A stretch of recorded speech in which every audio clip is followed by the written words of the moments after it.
Yeah, good evening, everyone, and welcome to today's session. So today's session is actually the mid of the cohort 8 of our Iconic Minds program, where we kind of interact with startups who are ahead in the funding journey and scale journey also.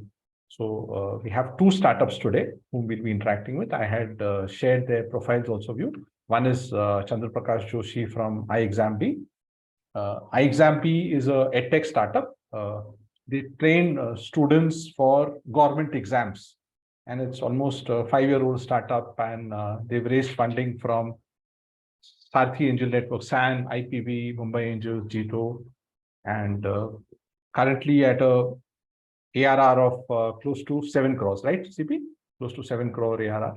So he'll share his funding journey and startup journey, followed by Prateek. I'll introduce Prateek later. So 10 minutes to 15 minutes, CP, with Q&A after that, where you can introduce your startup journey, funding journey, the ups and downs, the learnings.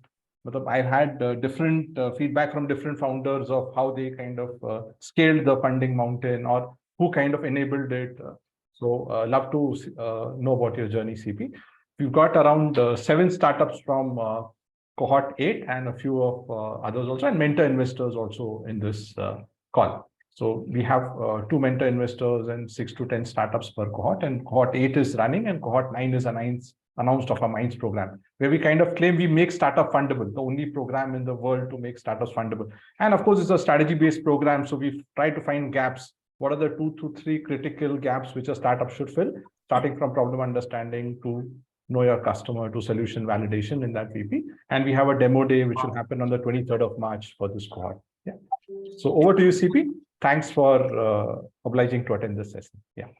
Thank you, Girish. Thanks for inviting me, and pleasure to meet more founders. I can share my experience, but always before I come to the funding thing, so I would like to add a few things which I learned before even starting up. One thing to me, it was very clear by reading to people, listening to other founders, other companies, meeting some of the startups, because I was before this I was with Yes Bank. I was into microfinance, using the business correspondent network, which are small NGOs and NBFCs, which were our business partner for our growth expansion. So I was meeting a lot of founders who have built small companies.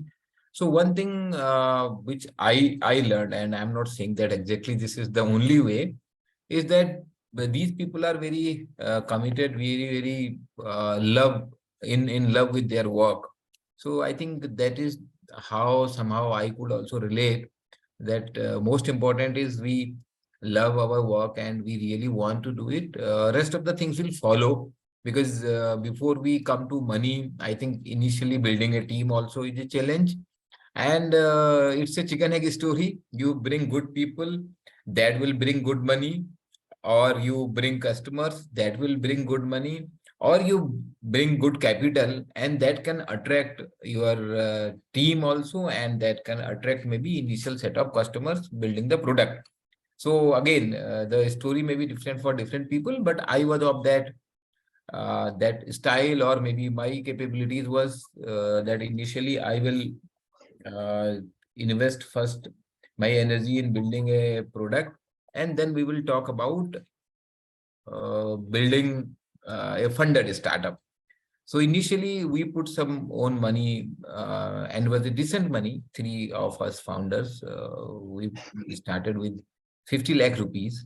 It's maybe a good money for many of the people, but we had significant experience working in corporate before we started the company. So we started that way. So that was our first funding, and that was there for more than 1 year, closer to 1.5 years. We have been working with that. Of course, we are burning the money. We still burn money. And then we raised some money from friends and family, closer to 1 crore rupees. But that time, the one significant difference was we could bring Keyur Joshi, who is the co-founder of Make My Trip. So my other co-founder, he was with Make My Trip earlier. So he had worked under KU. And we put effort, like I also put effort that if you can join, that brings a lot of confidence among the first set of investors also, though most of them are friends and family. But KU, being a very accomplished professional founder of Make My Trip, so he is not going to invest just because he knows Sandy and Sandy is the other co-founder. He said to also that in other startup which Sandy tried before ixamBee, he didn't invest. So it was not just an investment based on the relationship, but of course the meeting, the audience happens because you know the other person. So what I would say, when you are going for fundraising, raising first a small amount of money through your close network. Family members beyond a point, I won't recommend, and even I also denied some of the family members because their expectations are different. Rather, we went for professional network. So those who are working in good corporate but known to us personally, because they can understand the risk of investing in a startup. Because when we went for this Mumbai Angel funding, so they saw that we had already raised this money and we utilize this money. So there are two things here. One is that you raised money from your network, means you believe in what you are doing, and your close network also believe in what you are doing. Like my ex-boss, he also invested. Some of my friends in Yes Bank, I was with Yes Bank earlier. Some of my alumni from my network, my graduation and then MBA network. So somewhere I think all these gives confidence to the next round of investors that with my closer set of people believe in my vision, mission, ability to deliver something, it becomes a little easier. And in this time, we could also build a good customer experience. We had decent traffic on the website, a revenue model also established. We were burning the money, but two things was there, traffic and some revenue on the website. So that also gives confidence to investors. What I have learned during all this time talking to first like close friends, family, where I could not understand the meaning of pitching. But in last 2 years, when I started talking to more institutional investors, so I realized pitching is also very, very important. We may be very committed in our business, but nobody has time to listen to us. We have to speak little and speak very, very relevant thing. There is no point giving all the information. Nobody in the world is actually interested in all the information. So we have to learn what not to say. It is not that we are trying to hide something, but it is more about what is more important to say, because if we add a lot of non-important things, so message get diluted. So this pitching and talking to investors also we have to learn. In this again, some experience we got from the bigger startups, some of the known people in the startup circle. So they kept on saying the only way to do it is talk to more and more people. So you definitely prepare before every conversation, but the more people you talk, you will become better and better in terms of the pitching also. So this is very, very brief what we have been doing. I would add few lines about what we do. So we are an online learning company. Right now we are focused primarily on the government job preparation. Typical exam is like a bank PO. Most of our customers comes from tier 2, tier 3. Today we have a traffic of 2 lakh users coming to our website on monthly basis. In terms of the ARR, Greece has already said we are closer to 7-8 crore in terms of the annualized revenue. We run the company in loss, but we have done few quarters break even earlier before we raised the Mumbai Angel round. We had observed good growth after the funding of Mumbai Angel, and uh, now we are raising more money led by the IPB ventures, so which is going to come in media soon. But that round is almost closed. This is what we are. I will be happy to take any questions further Sure, after CP. the Yeah, yeah. discussion. No, you've been always very down to earth, and I like your down to earth, CP. So yeah, we're open for questions. So before that, CP, on the differentiated value proposition bit, how much was it important? How much is it achieved? The bigger term is product market fit, but like it builds on the differentiated value proposition. So what's your take on that? Yeah, so differentiation is actually one most important question asked by every investor. Every investor. And I would say we shall have definitely a very, very clear story substantiated by some numbers. When we say this is how we are, so story, why I'm using the word story here, because what I have understood many a times for investors also, it is very, very difficult to really find it out how different it is. But it is more important that we understand. So today, maybe what differentiation we are trying to build, we have done only say 30% of it. But if we have that differentiation clear in our mind, so investors can understand that. And that has to be substantiated by numbers to the extent possible. But this is very, very important when it comes to fundraising and also building the product. Okay, good. And my second question was, do you follow the trend? I think many times startups believe that I'm not getting funded because my sector is not in focus, or edtech, but you're in a tough sector for fundraising because there are hundreds, maybe even 1,000 edtechs trying to solve the same problem. So how much is that relevant? Yes, so I would say here one good advice which I probably read in some of the books before starting up, that the team, the founding team, so other co-founders, much more patient and resilient than me were are my other co-founders, because they had started earlier than me, different companies. So they have much more patience. So there was a time when I was also feeling it is becoming very, very tough.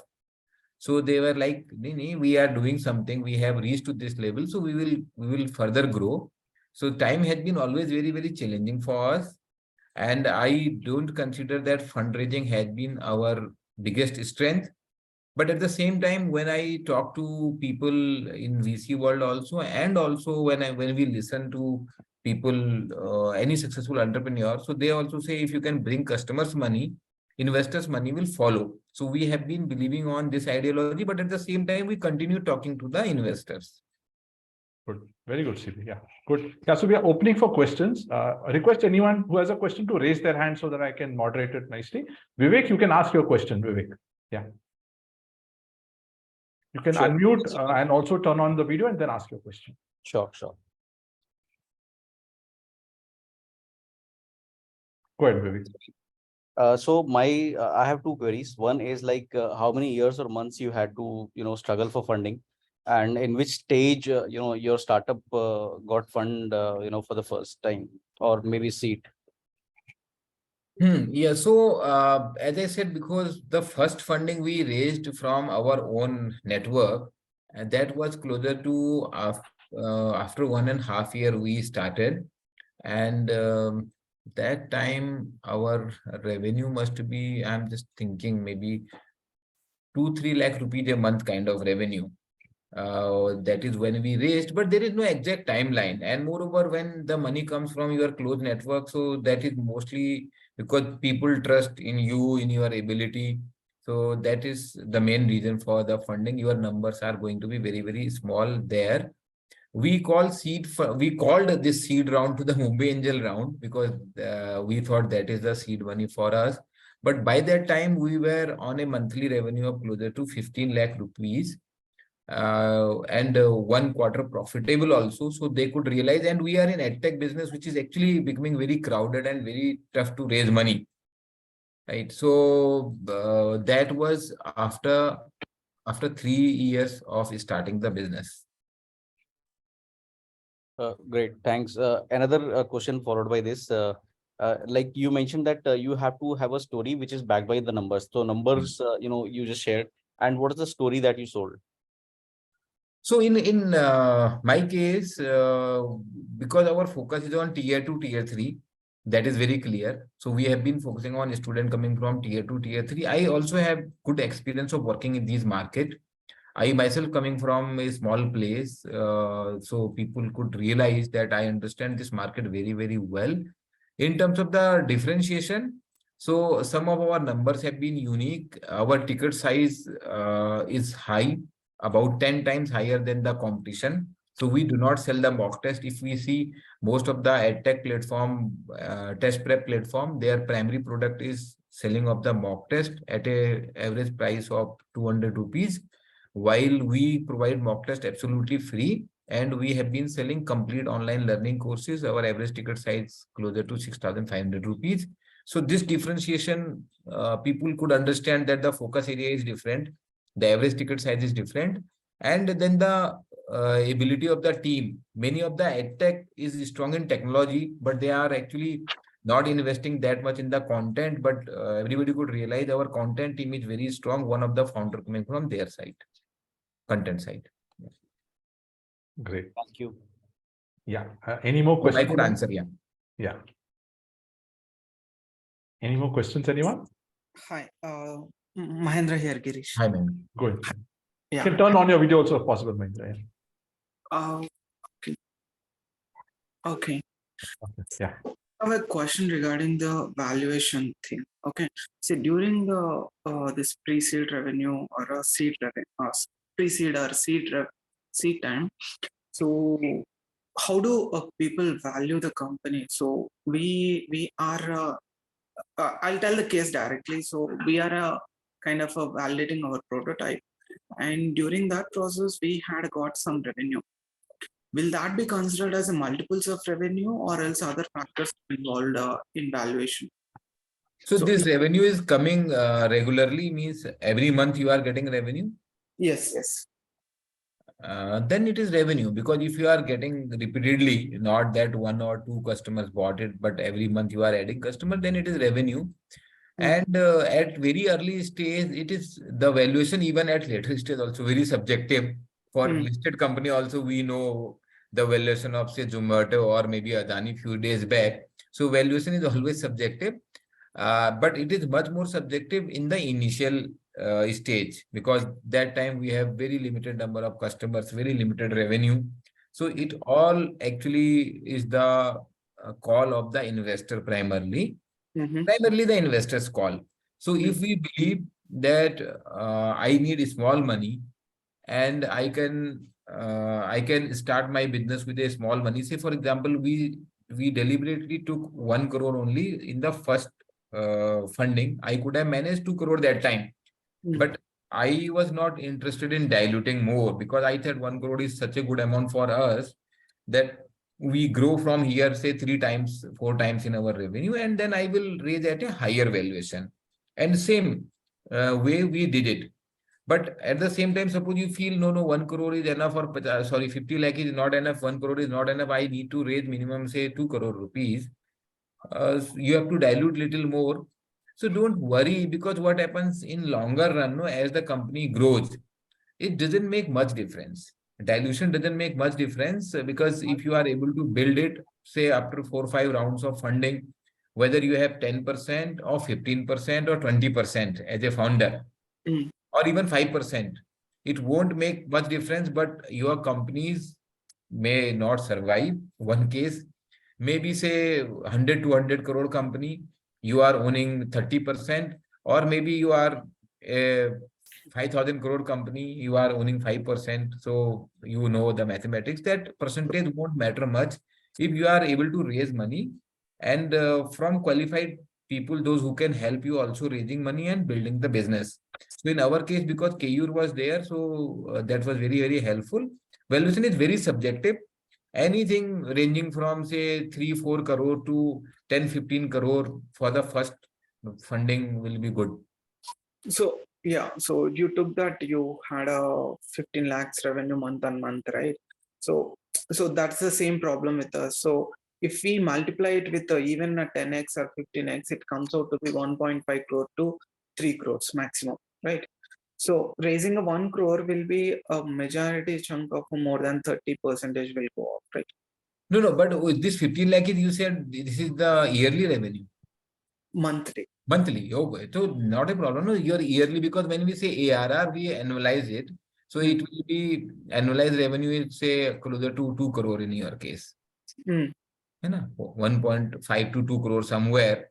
So getting a valuation of 8 to 10 times shall be okay. Not a problem at all. Okay. Yeah, but it's And a very always, subjective. because for you, Mahendra, in case of you, there is a revenue, but there may be few people here with zero revenue. They also have to raise money. So they have to do some multiple based on the traffic only, or maybe the business plan. Sometime on a idea also we get funding. So all methods are fine. Okay, it's primarily the subjective discussion It's a between. subjective discussion. So it depends on how much the investor believes in what you are building. Great. Thanks, CP. It was a lovely interaction, and I hope we all learned from how do we manage our stage from now till funding success. Yeah. Thanks, CP. You can be there in the next call. Prateek is there from Nanoclean. I don't know whether you two know each other, but it's a small world. Yeah. So the next speaker for here is Prateek. Prateek, can turn on your video. Happy Holi. Yeah. You're mute, Prateek. Yeah. Yeah. So Prateek is a deep tech startup from IIT Delhi. In fact, he hosted us last month when we were there in IIT Delhi. It's a D2C startup, and again, he's raised funding from quite a few angel networks, IMCAN, Sarthy Angels or SAN, Lead Angels, and he is a IIT Delhi alumni who's kind of continued his startup after his graduation, and recently he was featured in Shark Tank season 2. So he's a mini celebrity, so we can take his autograph also when we meet him. Yeah. Okay, so over to you, Prateek. We'd love to know your startup journey and funding journey from initial days until today. Sure. Thank you so much for having me, Girish, over here. I hope I am audible. Yeah, you're audible, Prateek. Okay, perfect. So glad to be over here. So our journey basically started while I was figuring out a solution to safeguard people from rising air pollution. And that's when I decided to build something out of nanotechnology. And we developed, along with the collaboration of my professors at IIT Delhi, we made a very novel technology which can filter all sorts of air pollutants which are there in the air, including bacteria, pollen, viruses. So these were the things were there. And then we made various other applications out of this technology. This includes the flagship product called Naso filters, a stick-on patch for your nostrils, AC filters, your filters for your HVACs, filters for your cars, filters for your doors and windows to safeguard outdoor pollution come indoor, and very recently, another filter which will help someone in quitting cigarettes. So these are the variety and various range of products which we had. If I talk about our funding cycle, the first fundraise which we did was a pre-revenue, was at a pre-revenue stage. We started our business in 2018, but we raised the first investment at a pre-seed round in 2017, October. And that was 1 CR purely based on the IP which we have generated, the recognitions which we have received, including a presidential award by Honorable President of India, late Shri Pranab Mukherjee, has awarded us with a national award for devising this technology.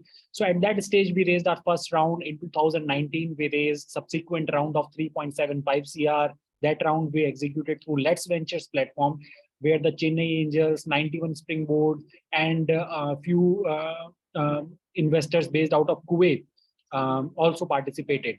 So that was the time where I think our revenue, ARR, was almost about 1 CR, and we were able to manage to get a valuation of 35 CR pre-money at an ARR of 1 CR. So this is purely because of the deep tech environment in which we operate in. So we are not a service-based model or a startup.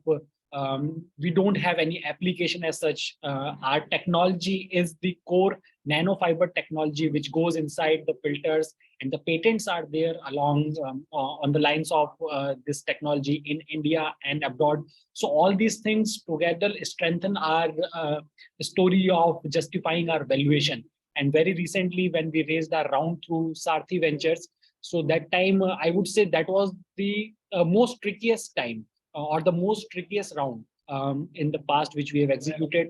We have raised a total of 7 CR, out of which we got some 2 CR from Government of India also in their various schemes to support our research and development. But the previous round was tricky in a way that we have seen a revenue spike, we have seen a revenue dip, we have seen some of our products working very good, We have seen some of our products after some point of a time, we have seen some less traction. So all these things were really there. But then one thing always remained in all the products, which is the technology. And that is the belief which we carry forward in making all the products. We understand that out of all the products which we'll develop, which will put into the market, maybe all of them might not have a good TG or a significant TAM. But if one or two or three products gets their desired recognition and traction, then the journey is quite sorted. And in our case, I believe, so I have been discussing our journey with some of the really established entrepreneurs of our nation. So they have always told me one thing, that see, there are three typical ways to fund your startup. So the first way is where you get enough funds from your family, or say your dad is having 400 crore rupees and he fund your startup. So this is the first way with which you can get money. The second way is you go for multiple rounds of investment, and investors put in that amount to support your journey. But there is a third way. The third way is generally, as an entrepreneur, we always believe in a story of D2C or B2C. But the third way is where we make a strategic tie-up into the B2B wing, and that B2B really stabilizes our revenues and also gives us the fuel to invest in the B2C wing. We place ourselves in the third lobby. I'm not someone whose dad is super rich. I'm not someone who believes in the ideology of bringing in more and more investments and to enter into a loop where firstly you raise an investment at certain valuation. Then after some course of a time, you raise another round in order to give the investors certain kind of an ROI on their investment. So I am not into that typical cycle. I am a believer of the third way, wherein our tech is strong enough with which we can crack B2B deals, and those B2B deals would be that much good enough with which we'll be able to support our B2C.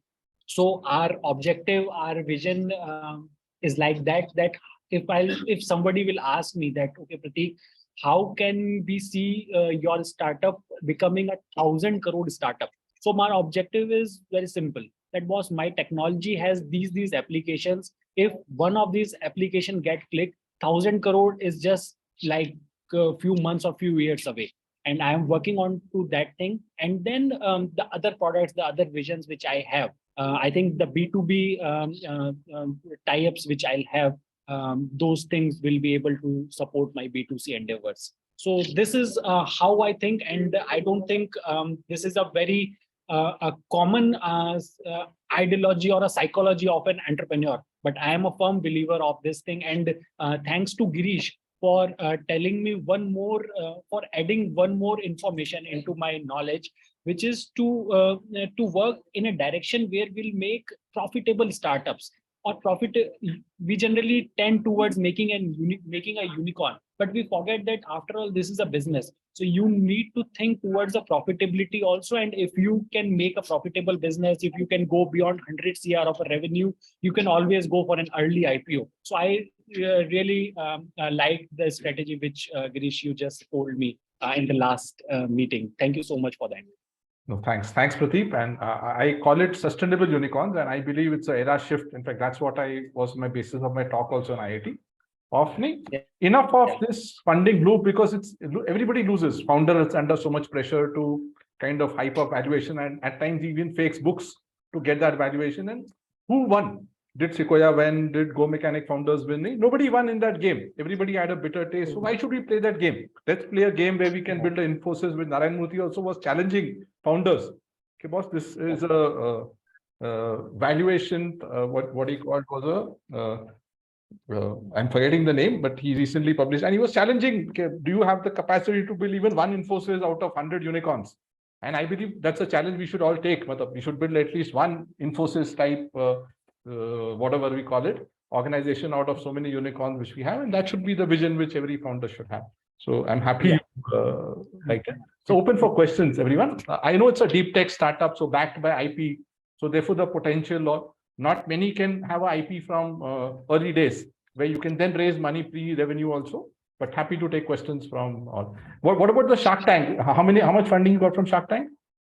So we didn't get the funding from Shark Tank. We got an invite from Namita Thapar for a B2B deal, which I was just explaining. Okay, understood. So you moved to B2B. Nice. I like that. Good, very good. Yeah. Yeah, open for questions, everyone. Any questions for Prateek? You can raise your hand or you can ask a question also.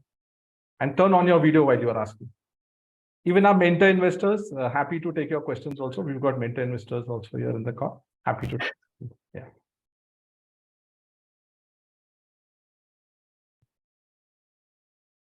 I don't think there are any questions for me. I think everybody's in that holy Maybe mode. I can add one thing which I missed in the early stage of my venture. Yeah. So when I was developing and launching my very first product, naso filters, so that time it was of some different color, and I was very much bullish on the technology. I still am. So I just rolled out the product into a market research at a very later stage of this product development, where the product was about to get launched. So I aggregated somewhere close to 15 to 20 students inside IIT Delhi at their incubation unit. I offered them my product, that, okay, you use my product. So all of them literally liked what we have developed. But I missed this trick. All these people were present, or those who were appreciating me were boys, were males. And then came one female in the room, and she literally laughed in front of everyone on all of these, that it looks like something is coming out of your nostrils. And suddenly all the boys removed the product from their nostrils, that no, Prateek, we can't use it. So then this thing really pinched me, and also made me move in that direction, where I should work on the aesthetics part of the product as well, because this product actually gets placed right on your face, on your nostrils.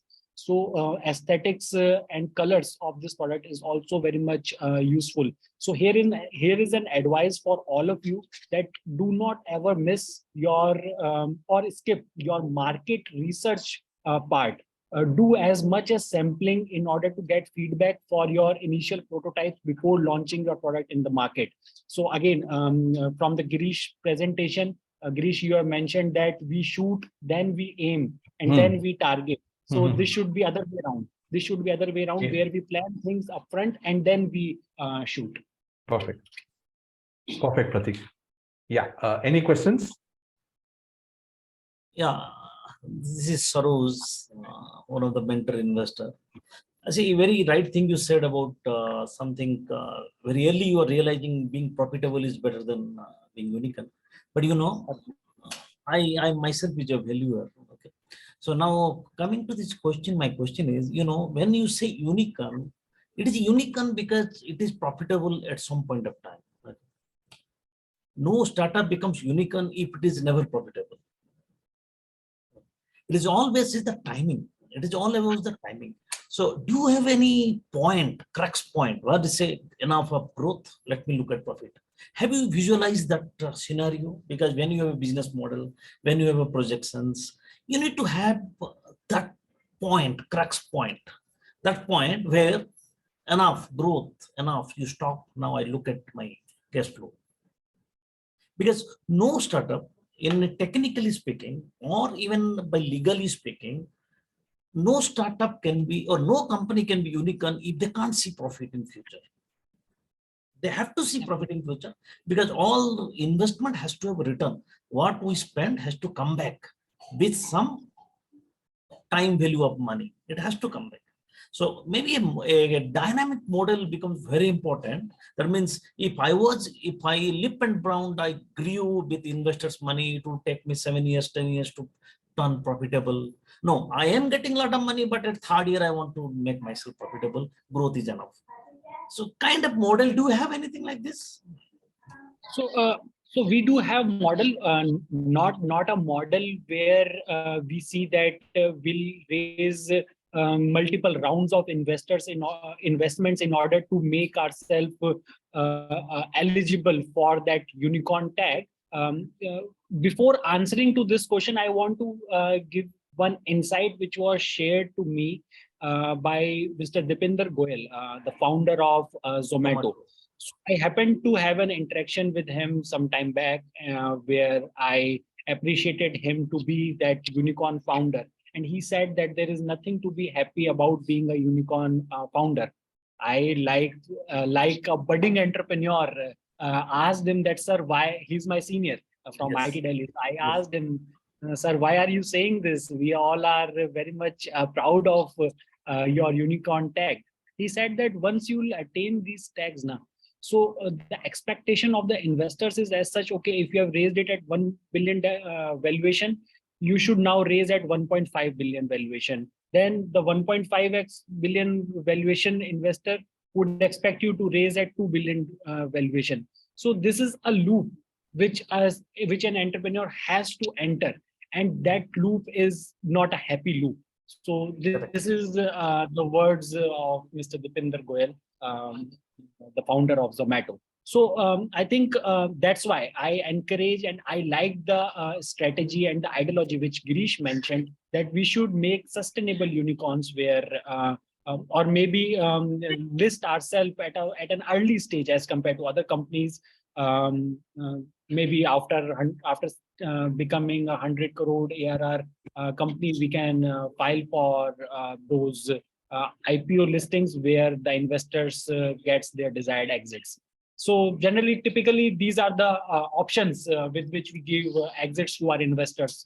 The other could be, which is very much likely in our case, where M&A in one particular domain, because we are already in talks with few of the giants of the world for a few of our products. So those possibilities are always there for us. But Saroji was asking any plan that this happens and then I kind of cross the profitability, come into profitability. Any such projection or plan or any template you have? Yeah.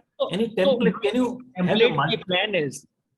So my template and my plan is towards the product development. Girish, if you recall my discussion with you with regards to the ITC deal, where if we can provide them biosafe filters to be used inside all of their cigarettes. So then this becomes a business of more than 100 crores, more than 1,000 crores business it becomes. So that is the vision which we have, and that is totally backed with that technology which we do have on our table. Fine, Prateek. Yeah, Saroji, your question is partly answered. Yeah. No, but there are a lot of questions to answer. If not, if there is time. One last question from anyone? Yeah, from the startup, especially Cohort 8 startups. With CP or Prateek, any, you can ask both of them. Both are here. Yeah. No questions, I think, Prateek. So thanks. My last submission for all of them. So I work on 3 P's model. So I am a key believer of these 3 P's, which are very essential in a life of an entrepreneur. The first P stands as passion. The second P is patience, and the third P is perseverance. So always keep these 3 P's close to you, and I'm sure you all will succeed in your ventures. Thank you so much. Thank you, Prateek. CP, any last words from you? I think Prateek has summarized it so well. It didn't give further scope. These are important, most important, and passion, love for your work is most important. Actually, there will be challenges. One has to be ready for challenges. There will be tough times. This I have learned from my other co-founders. There will be tough times, but we have to continue going. We have to continue going. It's a journey. Prateek has also mentioned, like mentioning Zomato, DP Goyal. No, he's right, because once the company is big, there are different challenges, different expectations. Today we are 100 plus people. So when we compare, when we were 10, there was much more fun, right? Inside the team also, there was much more fun. And the journey becomes different as we grow. So because once you have investors' money, so it is going to be a different journey because different expectations and the burden of that expectation also is there. But at the same time, we need to grow. Then only we are a startup. So with time, we learn balancing that. But one single most important thing is passion and love for your work, your product, your passion for satisfying the problem of the customer. Okay. So thanks, Prateek. Thanks, CP. Happy Holi again. And thanks for joining us today evening. Yeah, you can exit. Yeah, Thank happy you. Holi. Happy Holi, Girish. Happy Holi, everyone. Bye. Bye. Yeah, hi. For the next 15 minutes, we have a visualization exercise, which I normally do with the startups at this time. Prateek, you want to sit through it or you can exit? I think he's exited. My screen is frozen. Okay, sorry. So request everyone to put your audio on mute and turn on your video so that I can see all of you. Yeah. So we need to be there or we need to exit? Yeah, you can be there, sir. It's a visualization exercise, NLP, I don't know, for 15 minutes only, sir. Yeah. Just, yeah, turn on your video, turn off your mic. So I'm not an NLP practitioner, neuro-linguistic programming, but I believe in the power of it. From Tony Robbins to there are so many people across the world who kind of use it to change the future of folks who going through this. Yeah. So we'll do this 10-minute exercise. Just ensure you are relaxed, but the back is relaxed. Yeah. So just relax and we'll communicate through signs. So once I'm asking a question, you can use understand. Just do a thumbs up if you understand. Yeah.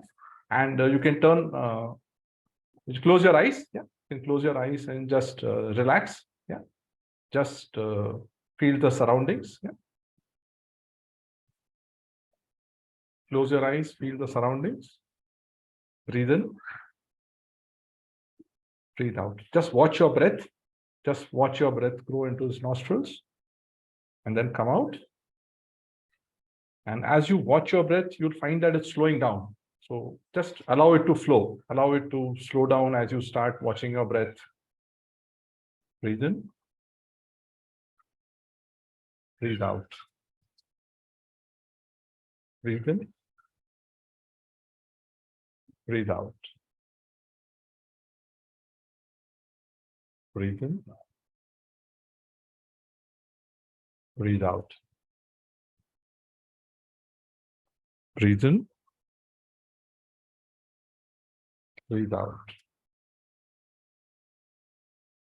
Now, bring the focus to the point in between your eyes, just above your forehead. Yeah, just try and bring your focus to the center of your forehead. Breathe in. Breathe out. Breathe in. Breathe out. So everybody ready to start this visualization journey with me? Everybody ready? Okay, great. So now you have this startup of yours, and I want you to imagine this startup of yours as a baby. And I'm going to use the word she as I'm going to talk about the baby. So can you imagine this baby in your lap?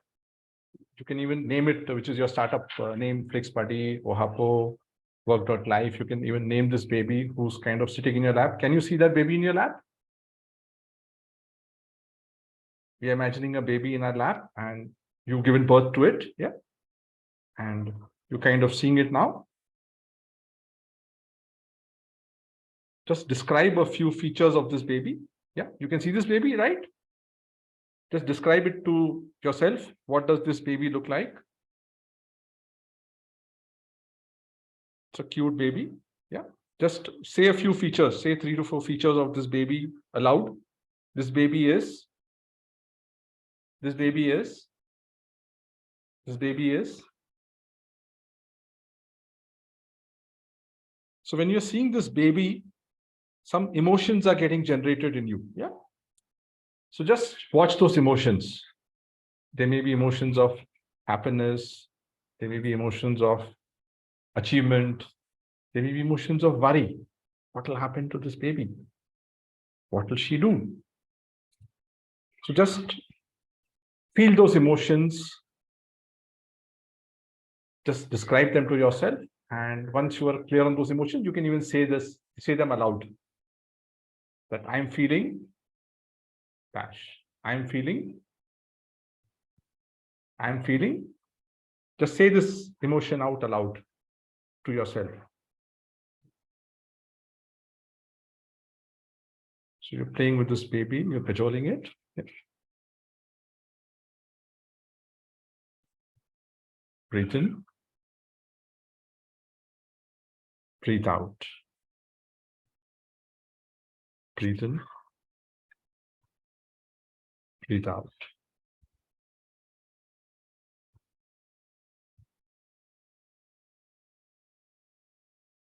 Breathe in. Breathe out. Breathe in. Breathe out.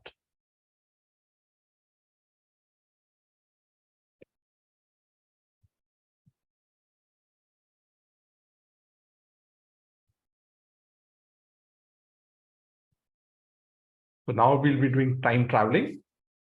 So it's in the future. The time on the clock is 7 p.m. You are relaxing in your armchair. Can you see the clock showing 7 p.m.? The date on the calendar is 7th of March 2028. So it's 7th of March 2028. The time is 7 p.m. Can you see the calendar on the wall showing 7th of March 2028 and the clock showing 7 p.m. in the evening? And your baby is now a grown-up and she should be coming home anytime. She's gone out and she should be coming home, and you were just thinking, not yet reached home. When will she be home? Because it was time for her to reach home. And you're relaxing in your armchair and just waiting and watching the main door for your child to come. Breathe in. Breathe out. Breathe in. Breathe out. And the bell rings and the door opens and your child, Wahapo ixamBee, is so excited to tell you, Dad, I'm top of the world. I've achieved what you had dreamt for me. And she has the Economic Times in her hand and she has a trophy in her hand and she's won the Best Startup Award, Best Unicorn Award. She's achieved 1,000 crore turnover. Yeah. So whatever your dreams are for that baby, they've been fulfilled on the 7th of March, 2028. So can you see that trophy and can you see yourself hugging your child and kind of sharing her success, sharing her happiness? Can you see that? Are you able to visualize it? Now, all this is generating a lot of emotions in you. So I want you to say out those emotions. I am feeling top of the world. I am feeling, just say out those emotions aloud, what this reality is generating emotions in you. Just say those emotions out aloud. As loud as you can say it. I am feeling. I am feeling.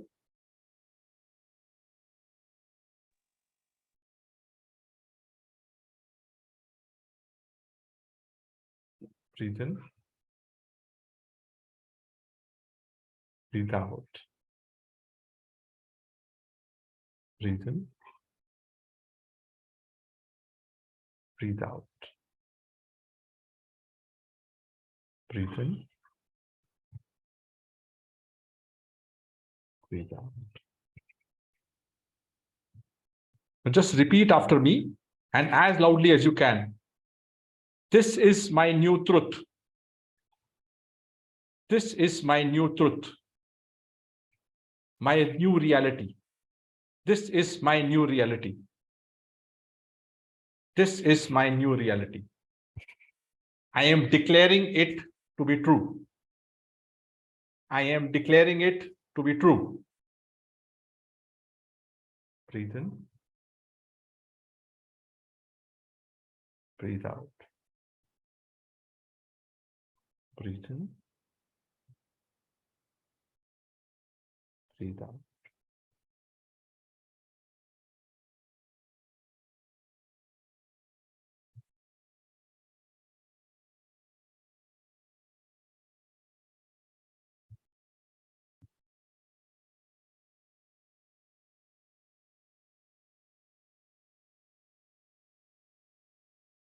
Slowly. You can open your eyes very slowly. And just stay in your place for the next 4-5 minutes. Just stay with these emotions. Yeah. You can exit the Google Meet. Thanks, everyone. You can exit and just stay with these emotions for the next minimum 5 minutes or as long as you want to stay. Thank you. Bye-bye.